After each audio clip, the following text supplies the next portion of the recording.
we're in these times where it's hard to get together, and so even though Zoom isn't quite the same thing, it's better than nothing. So I want to welcome you all, and thank you for joining this meeting here. We're gonna give a little report. We have a couple of special guests here. Sheriff Anderson is here, Laura Chapman from the Putney Select Board, and we'll give a little report, and then we'll open it up to questions and comments.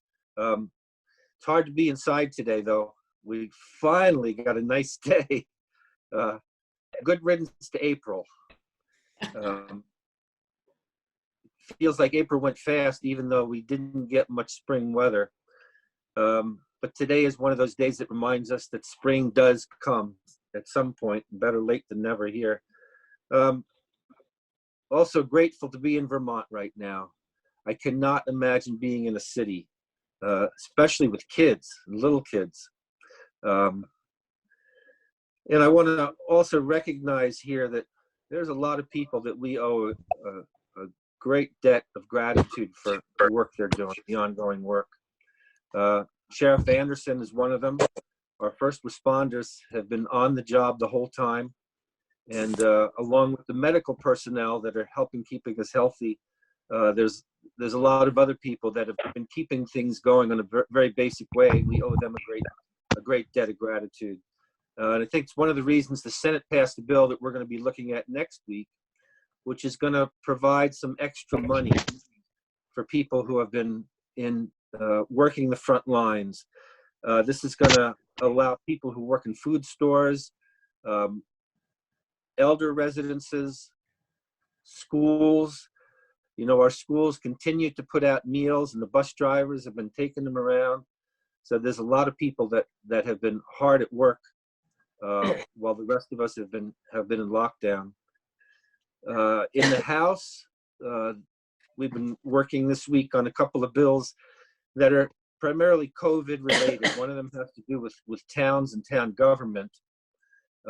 Several towns have a chance to pass their school budgets, so we're working on something to help them get their school budgets. Then we can set tax rates, and then we're well aware that these are going to be some hard times, and people might not be ready to be able to pay their taxes. So we gave some leeway for select boards to decide whether they want to push back the payment times or whether they want to forego any penalties.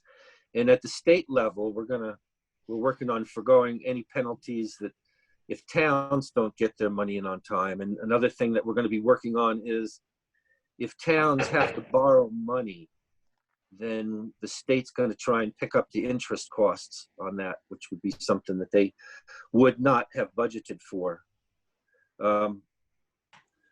We are also not forgetting that there are priorities we had before COVID-19 that we're going to keep track of.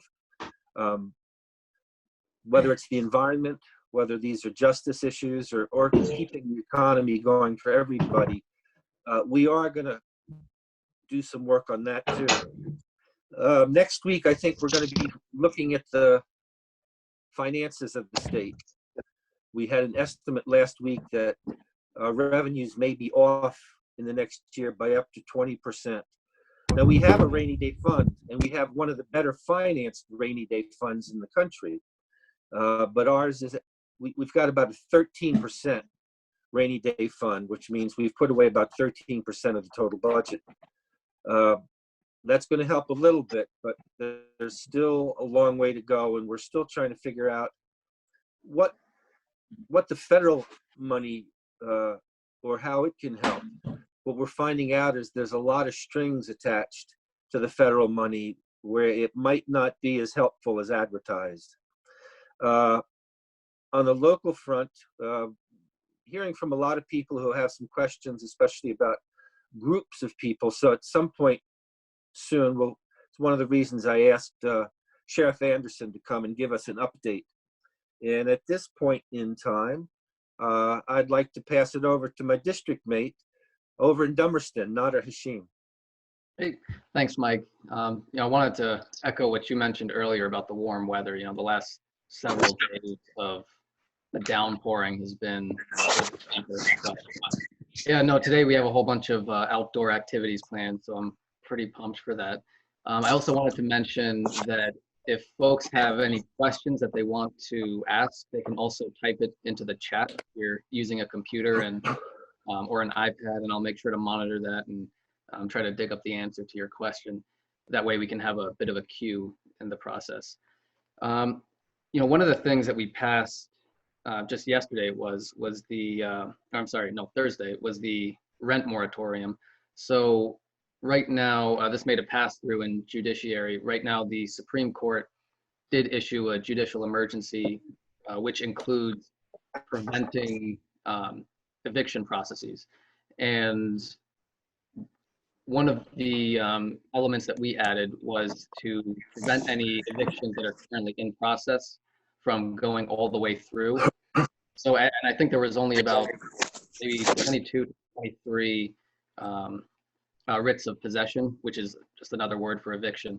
There are about 22 of them in the state in total that could be served, but right now they are on pause. And one of the other important elements was that, the executive order, the emergency order is supposed to end on May 15th. And, it's not just going to be a flip of the switch on May 15th. It's going to be a very gradual process to return to some semblance of normalcy. And so we've also allowed it so that evictions won't be able to happen within that 1 month window after the emergency order is lifted. So, if anybody has any questions on that, I'm happy to answer them. The other thing that we noticed or that we saw yesterday was Governor Scott turning the spigot a little bit more regarding primarily manufacturing and construction companies and allowing them to return a little bit more to some sense of normalcy. I mean, that industry employs about 50 to 60,000 people in the state. And, like I mentioned, it's going to be a very gradual process to get back to normal. And I think that this idea of turning the spigot slowly is probably the best way to go. And I think I'm going to hand it off to Mark Anderson and to give us a bit of a debrief. And then from Mark, we can go to Laura. If that works. Thank you, Nader, and thank you, Mike. Before I start, and I'm certainly open to any questions, and I'm also not very good with Zoom, so I'll try and figure out how to use chat, but Nader, if you can help me out there, I'd appreciate it. Before I start, I do want to just say thank you to the Windham County delegation, who's been immensely helpful to my office and by extension, the communities that they serve. One of the issues that was just passed is what I'll refer to as S-182, and it's to answer what's essentially a shortcoming in funding for sheriffs, because as many of you know, our law enforcement, or what I'll call our critical infrastructure, is tied to contracting. We didn't budget for this in any of our contracts. And so speaking with people like Karen Astley, Town Manager Putney, Russ Hodgkins up in Westminster, as well as others around the county, the concern was, well, how do we continue doing this? Because we do offer our patrol services and dispatch at a very reduced rate compared to what our actual costs are, while we work on things like construction. So S-182, what that did is allowed us to partner with the county assistant judges to ensure we have continuity funding should COVID-19 continue on to a point that the normal revenue sources like construction work that help fund purchasing cars and radio equipment and whatnot, that those come in. So I do want to extend my sincere thank you to the Windham County delegation, who really pushed it through and represented us well. The talking about people congregating and really what I'll refer to as enforcement of the executive orders is kind of a difficult conundrum. And this isn't just difficult for us, this is a statewide issue. And it's also difficult for the governor because a lot of what we're handling right now is, I guess what we'll say, contentious with constitutional rights.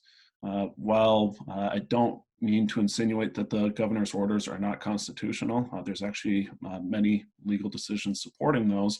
It does come with the government, generally speaking, not wanting to say, you can't do something that the Constitution says you can do. So the process in which we handle the enforcement of this is very, what I'll refer to as very balanced in the effort to ensure people's constitutional rights are upheld in a way that's safe to the public. The addendum 12 was issued by the governor, I think it was yesterday, is that right, Nader? I'm seeing head shaking, so yesterday, and that allows the working groups ensuring social distancing and all those to increase up to 10, as Nader mentioned. It also puts us in a bit of a tricky position because executive orders, while they receive a lot of scrutiny, they also don't receive the same amount of scrutiny that our normal legislative process would follow. So an example, about 6 weeks ago, we were looking to extradite a person from Florida on very serious crimes. And knowing that Florida was a hotspot, it was becoming a conversation of, well, is this an essential move? And when we talked to the Attorney General's office to evaluate that, we were told the orders never really took that into account. They never thought about extraditing prisoners from Florida. They were thinking about workers coming from New Hampshire and Massachusetts to work at hospitals in Vermont. So each of these issues that we handle is incredibly nuanced. And so we work with the Attorney General's office on a case-by-case basis.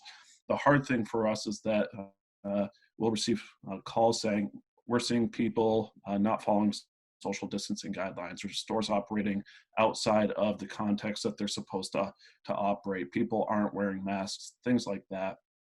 And it's without understanding what we're trying to do in terms of enforcing the governor's orders, where people might interpret law enforcement just drives up and says, okay, nothing to do here, and drives away, and people continue with their behavior. Unfortunately, what are violations of maybe minutes or hours follows with about a 3 to 4 day process, assuming the Attorney General's office has the ability or the capacity to respond with our needs. So what we try to do, our basic approach, is we educate the people on what the governor's current orders are, and they are changing almost daily. We try to educate them. We try to gain compliance through their voluntary action. 90% of Vermonters, I'll say, and that's a very made up number, but I think it's somewhat accurate based on what we've known from general law enforcement. 90% of Vermonters are following the law. Education covers almost all of it. But we do have a small group of people who say, this is my right, you can't infringe on the Constitution, I have a freedom of speech, freedom to assemble, freedom of religion. That was an issue back during Easter when churches wanted to have services. And ultimately, what we called the parking lot church services was considered an acceptable assembly, whereas a assembly within a place of worship would obviously be a health issue. So we are continuing to evaluate. My office handles many of these calls. We're happy to answer these calls. If education fails to work, we follow up with the Attorney General's office.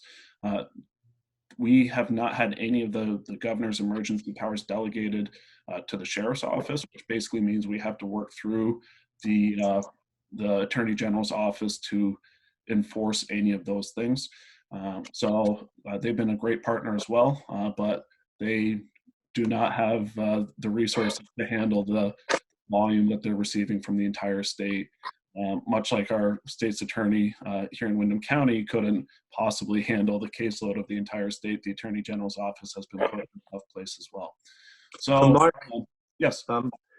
Should people feel free to give your office a call, though, if they're not sure? Absolutely. So you can give my office a call. There's also an online resource through the Department of Public Safety's website where they can fill out violations. It's a tool that ultimately is used to connect you with the local law enforcement agency, just to help relieve some of our dispatches from all the call volume that we're receiving on executive order violations. So feel free to call, reach out to us on via email, use the DPS reporting tool. Those are all great ways to get a hold of us. Well, thanks a lot, Mark. Thanks for taking some time out of your Saturday morning. Oh, my pleasure, and happy to stick around and answer any questions. All right. Well, thanks. Laura, do you have something you want to share with us? Yeah, and first, I would love to say to Sheriff Anderson, I really want to commend your office for the outreach you've done through birthday gifts for kiddos. I feel like probably a big part of policing within the community is developing relationships within the community, which I imagine is incredibly difficult right now under these circumstances. And that program brings you into people's lives in such a wonderful way. I've heard really positive feedback about it. So thank you for doing that. Beyond that, on a town level, we are meeting once a week. Every other week is our emergency COVID response meeting. That's at 5 o'clock on Wednesdays. And then the opposite of that is our regular meeting, 5:30 on Wednesdays. They're all accessible through GoToMeeting. This last week, the broadest discussion we had was really budgetary concerns, what the fallout from this COVID disaster will be for us on a budgetary level. And so as a town, we're discussing where can we take the red pen to what we're currently doing and what we'll be doing in the future to try and mitigate some of what we expect will be losses. And we obviously are hopeful for support from the state and greatly appreciative of hearing that that's already being discussed, but recognize that we have a responsibility to start thinking about this right away. And so we're looking to put out a community conversation soon where we'll be asking people in Putney, what is it that you're willing to sacrifice at this point to support your community in staying as balanced as we can in our funding. And we recognize that that will be hard, but you know, we talk about things like maybe cemeteries only get mowed every other week. You know, we might have to get creative about the way that we do things. We talked about not purchasing vehicles the way that we have been used to purchasing them. And these are hard discussions for us to be having, but we're diving in and having them now because we recognize that this is coming and we don't want to be unprepared. And I'm greatly appreciative of our town manager who has been taking this on and having these hard discussions with her department. So that's that piece of what's going on for us. I also want to share, I don't know if I can screen her. There is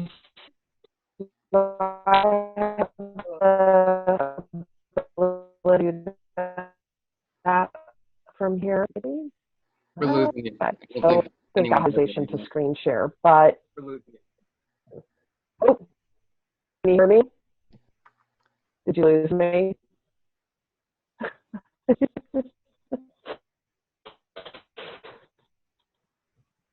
Just the last sentence we didn't hear. Can you hear now? Sort of. Try turning off your video, Laura. Right. Yeah, I'm going to do that. I'm afraid to do that, though. Last time I did that, I couldn't. Anyways, so I was going to screen share the COVID map, which shows that we. Can you hear me? Can hear you. Okay, great. I was going to screen share the latest COVID map, which shows that as towns, Putney has currently or has had 6 to 10 cases. And if folks haven't checked out the amazing dashboard that the Vermont Department of Health created, I will share in the comments section the link to that. But they have put up a map of town by town data, and it's really interesting. And I hope that it encourages people to continue practicing the safe practices that we have, even as we do this soft opening. And then lastly, I'll share that our town is considering the soft opening and what that will look like. And Karen's doing a phenomenal job of preparing town hall and the departments with the supplies that will be needed and the protocols that will be needed in order for us to do that safely. Yeah. Well, thank you, Laura. I just wanted to jump in real quick.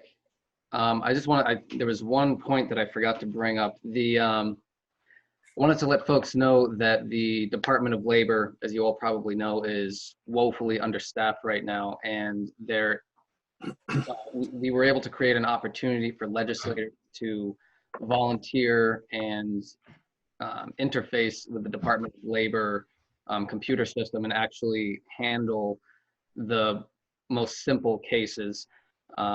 So, I'm taking the training for that on Monday.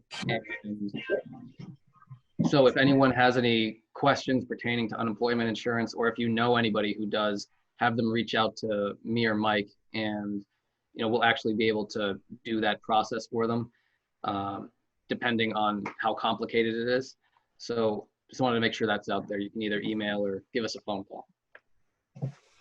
So we do have a few questions or things that have come in on the chat. So I'm going to we'll start to try and address some of that right now. One of the first questions from David Dean is, will the legislature deal with other issues than COVID-19? And the basic answer is yes. Right now, that's our main focus. The health and safety of Vermonters is our primary focus, and then getting the economy going. But we haven't forgotten about the priorities that we had before COVID. And it's especially striking in the environmental realm, because we see on the national scene, this president has used this emergency to roll back environmental protections that have been in place for decades. So I don't want to get into that too much, because I think we could start jumping up and down and screaming. But we are looking at things. I know there's a river bill that David's very interested in about water systems, watersheds that we'll be working on. But yes, we will. The legislature is extending its session for a couple of reasons. One, we're focusing on COVID issues primarily right now, and we still have other work to do. And the other piece is we want to make sure when we put a budget together that it reflects the new revenue reality. So we don't want to have to come back again. So we may be extending into June, take a recess, come back later in August or September. So yes, we will be dealing with other concerns. Now, Kira has also put out a question about food security. And I can tell you right here in Putney, we're doing a lot of work starting at the schools. Kids that get school lunches still get school lunches delivered right to their homes. The Putney food shelf has really stepped up. When I volunteered there, we would see between 20 and 25 people when we were open. I think last week they served almost 70 people, 70 families doing a drive up. And then alongside of that, we have Putney Mutual Aid that's scouring around for people who are falling through the cracks to make sure nobody does. So these are, and that's alongside the ongoing pieces that have been going on. So it's a good question, and it's something we need to keep in connection with. And let's see, Patty Whalen, are you still here? Can't see. Patty, did you have a question? I just wanted to find out, as I understand it, we can do, absentee voting for the primary and the general, but it still has some conditions attached to it. And I was wondering if there was any movement on making it completely open for mail-in voting for both those elections. Yes. The short answer is yes. We just passed a bill last week which gives emergency powers to the Secretary of State to promote voting, but still maintain the health and safety of both voters and the people who count those votes. So that can look like a number of different things, including drive-through voting, drop box voting, and there may be, as we get to the general election, at some point we may still be able to do some in-person voting, but we're encouraging people right now to go to the Secretary of State's website and put in your request for a mail-in ballot for the August primary. Mike, I just put in a link. Actually, everybody, I just put in a link to the chat for the Secretary of State's website where you can go and request a ballot online.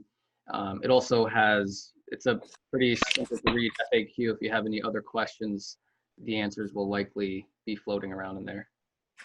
Hey, Mike and Nader, can I jump in for a second? Sure. Jonathan, our town clerk, has been doing an amazing job of promoting the absentee ballots, and we found that folks are going into this portal and updating their information, but then thinking that they've completed the process. And you actually do, there's a small line and a box that you have to click on that directs you to a second page where you choose the elections that you want an absentee ballot for. So you actually have to go in and fill in your information, you need your driver's license or your ID, and then there's a secondary page that you have to go into and choose the ballots that you want. Thank you, Laura. And one of the things we just heard from the Secretary of State yesterday, he's advising people to go in now. They don't want to get a backlog.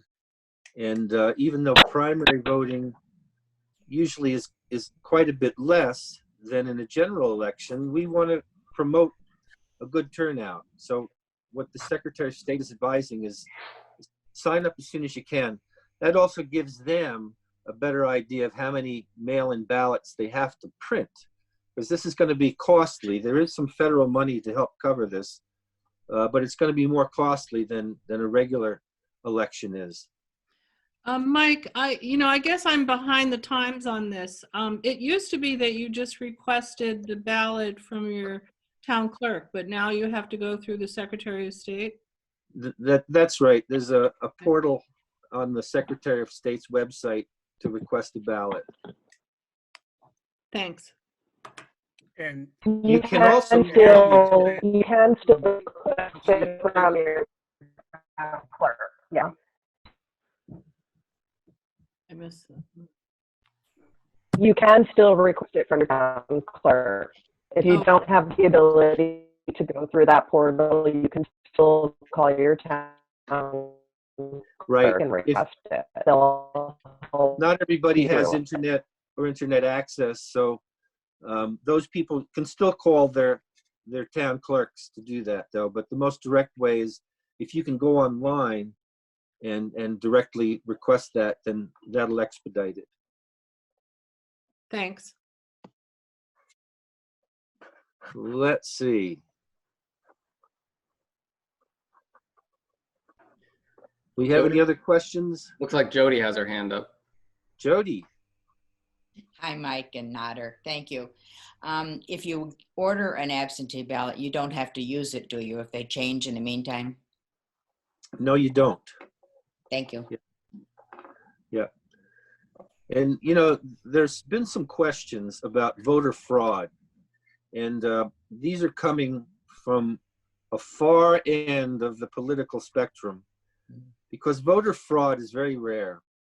And states like Washington and Oregon, who have been using primarily mail-in voting for years now, have had little to no problem with voter fraud.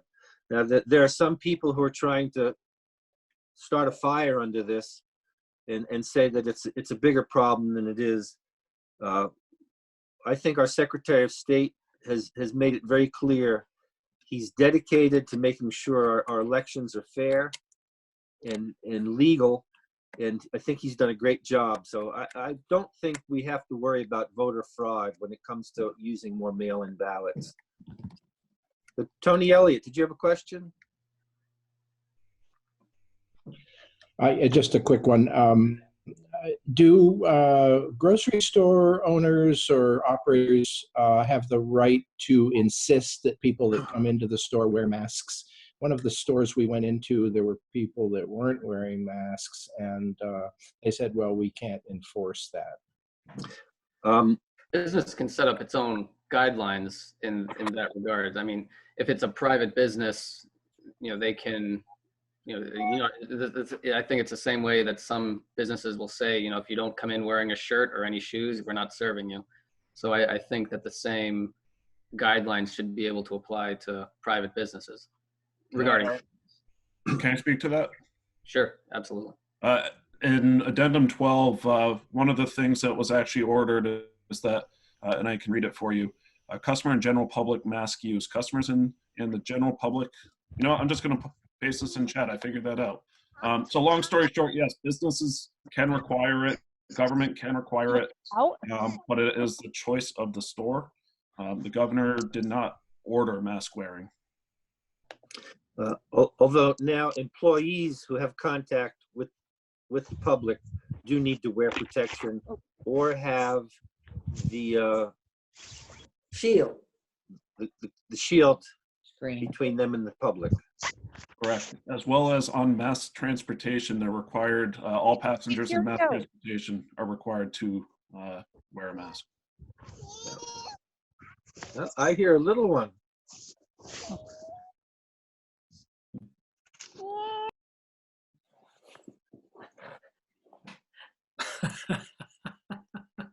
Where do you see the little one? I don't know. Oh, raise your hand again. Speak. Paul. Yeah, yes, sir. Thanks, Mike and Nader. Mike, yesterday you sent out, or the day before, you sent out an email to us asking what we felt about, I think it was the governor's proposal you were suggesting that early childhood education and the college systems should be funded through the Ed Fund.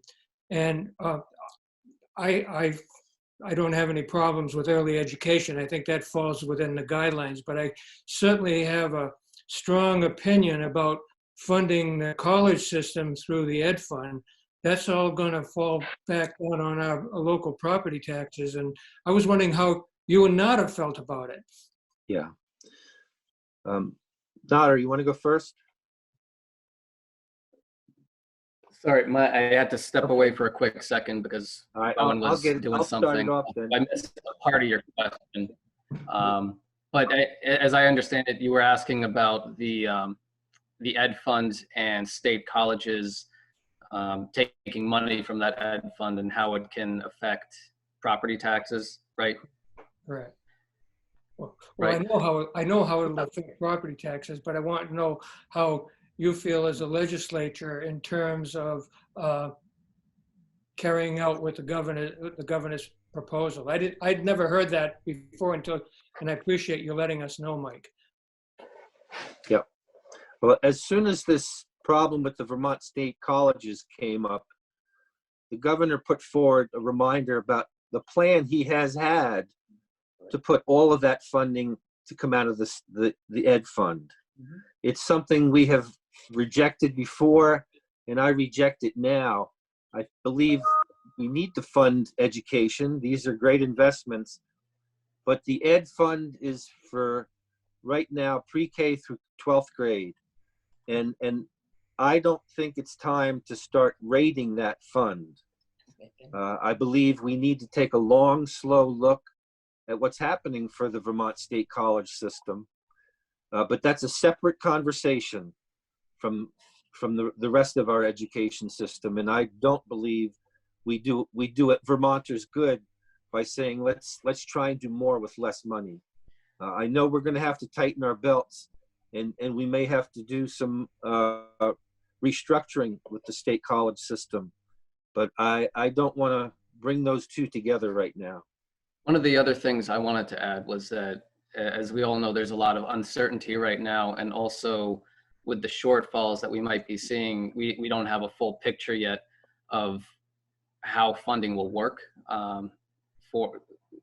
when we take into consideration all the shortfalls. But I think that we're going to have a clearer picture over the next few weeks. You know, the state college system is one that I want to support.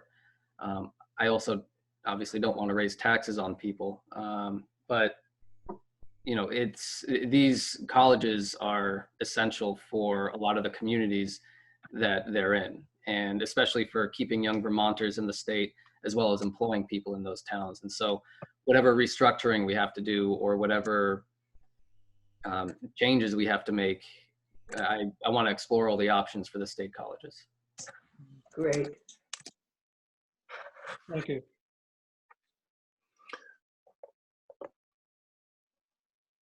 David Dean, I have a question for you. Yes, sir. We are working on a bill. You know, you asked before whether we're working on other ideas other than COVID-19. Now, we've been working on a bill that would address some concerns that are coming up around some entities that want to change well, I'm going to ask you to explain the push to change some of the watershed boundaries here. The bill that is stuck right now on the House calendar. Yes. There is nothing in Vermont law that sets up any kind of standards or even a process for review from taking water from one watershed and transferring it to another. And this came up with a request from the Killington ski area to be able to take water out of the Ottaquechee River, which is a tributary to the Connecticut River and part of the Connecticut Basin, and transfer it to the Lake Champlain Basin, having made snow in the middle that melted down into the Champlain Basin.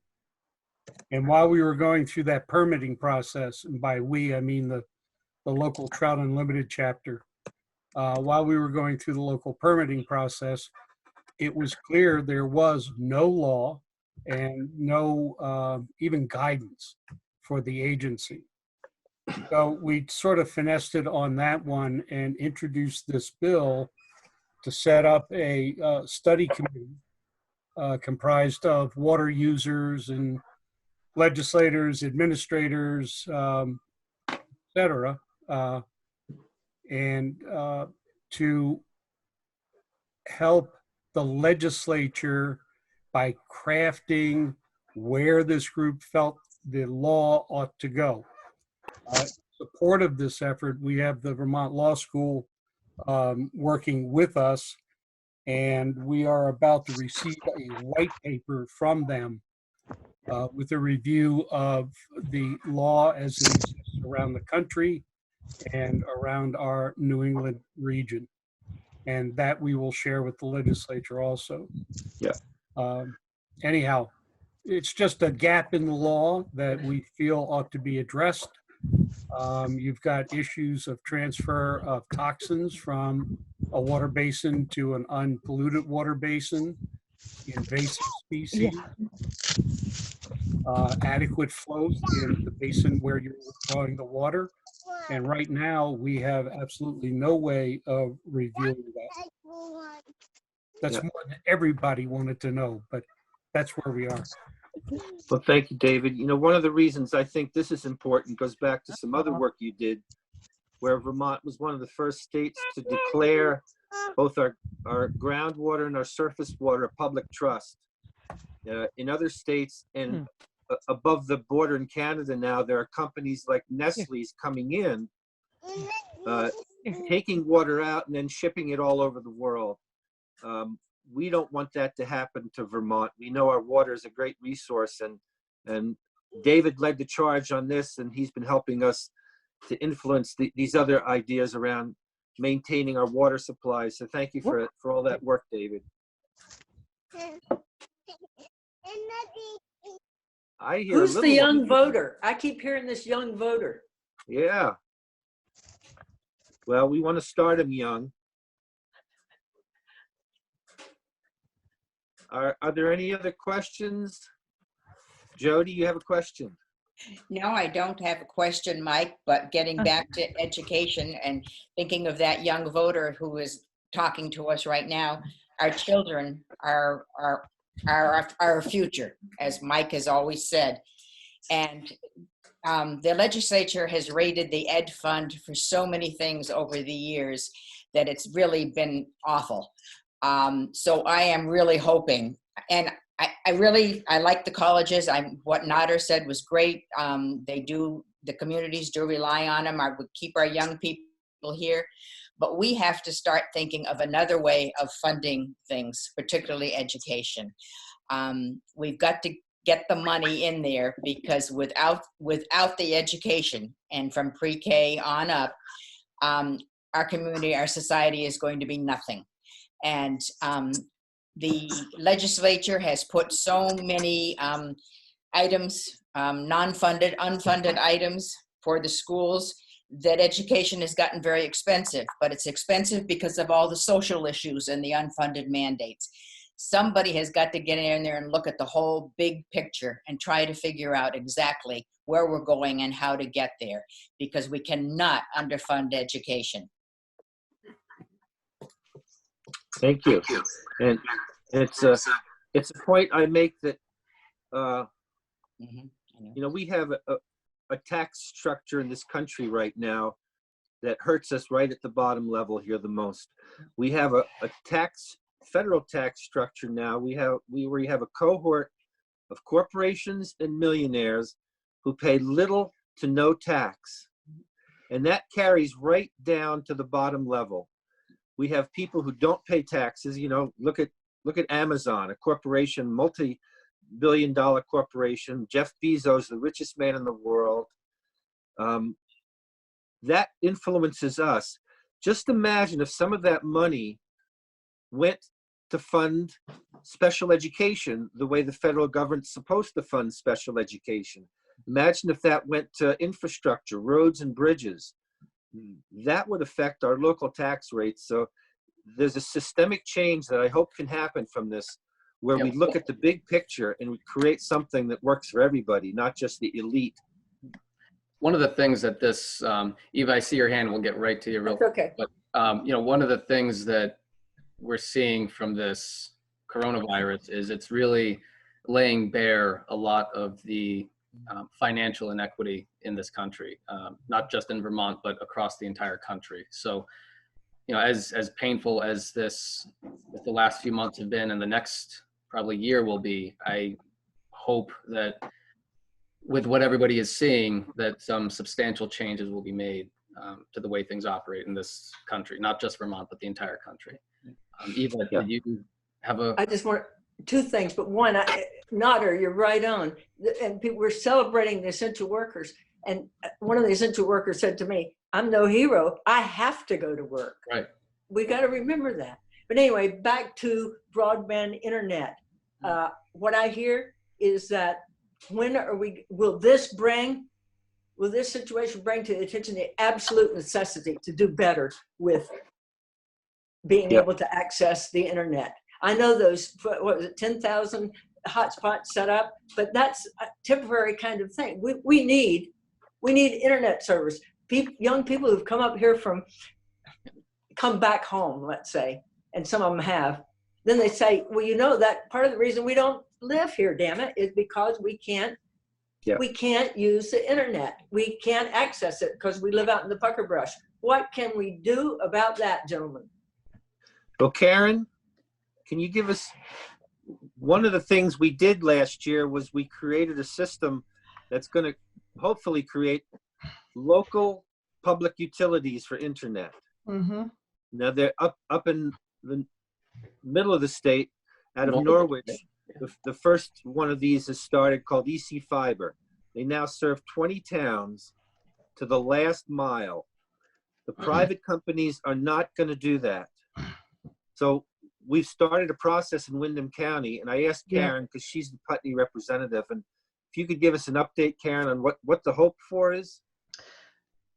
Right now, we've gotten through the survey. Wyndham Regional Commission is spearheading this project, and they're in the feasibility stage right now. And then we're going to look at the business plan, and we're going to roll it out. Hopefully by August, we will have all the information.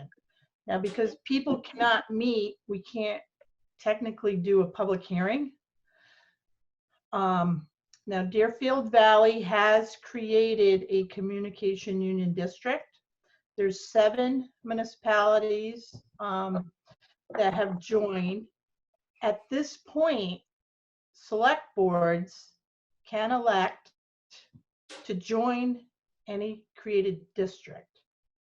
But I think it's important to have Wyndham Regional Commission follow through with their grant and to get more data, because we may be able to sustain our own communication district here. But that would require a vote of the towns. Okay, so we're still looking at this, and we're still moving forward with the process. So Is Westminster and Putney, Dummerston, are they the district involved, or is it just Putney? no, everyone, I don't know how many representatives there are. I know Westminster does have a representative. I think it's Bobby Kilburn, actually. I haven't And seen Dummerston anyone. as well. Yeah. So most towns have representatives, Good. David. And again, I mean, we haven't met in a while because it was in February for March town meeting that we rolled out the survey. So we have enough information that people want to move forward with the process. Yeah. So we just have to be patient. Thank you, Karen. Randy Solon, did you have a question? She's shut off. I guess I'm wondering if you have any information about the PUA? This is the program that allows self-employed people to collect an unemployment benefit. Is that the program you're asking about? Yeah, my son is a 1099 worker. Yeah. And I know that the system is brand new and it was just rolled out on the 24th, and he applied, and I know there's a lot of problems with it, just like what happened with the other system before. If you want, email me his information. Email me and I'll send you the information we need, and I can help put that into the system for him. Okay, great. BDCC sent around a form that he filled out yesterday. So Yeah. I'm sure that's the same one. Do you want him to do it again? Well, They don't want. We'll talk about it repetition. offline. Okay. Okay. Yeah. But it is working. Karen? Yeah, can I just add that my husband and I, because he is self-employed, we went on the system last night and we were able to get through. He's got like 4 weeks that we applied for, and it worked smoothly. I was so happy that he was able to get through and, at least get into the system. Yeah. So it is working. It's starting to work, and we're hearing that, but there's still a lot of problems. So if you know somebody that has any problems with this, tell them to contact Nader or I, and hopefully we can help undo the logjam. is a 1099 employee the same thing as independent contractor? Are those the same exact things? Yes. It is, yep. Yep. Thank you. Yep. So I, Tony Elliott, did you have a question? We do only have about 10 minutes left. If anybody who has any questions or statements wants to share anything, who hasn't shared already. I had a question from the select board for you and Mike. Mhm. All right, and Kira also put her hand up, so we'll Why don't we get a let question. Kira go first? Because I spoke a lot. I can always later.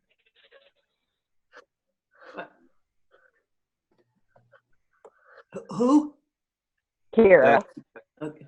Oh, my question was what's happening to promote food security in our area? And I've seen in other parts of the country, not related to the pandemic specifically, but people planting food forests in public spaces for public consumption. And I'm a big fan of that and curious, you know, specifically what's happening in the Putney area. I know there's some big initiatives happening in Brattleboro, but what's happening a little closer to home regarding food security? As Mike had mentioned, there was the Putney Food Shelf is doing an incredibly good job right now.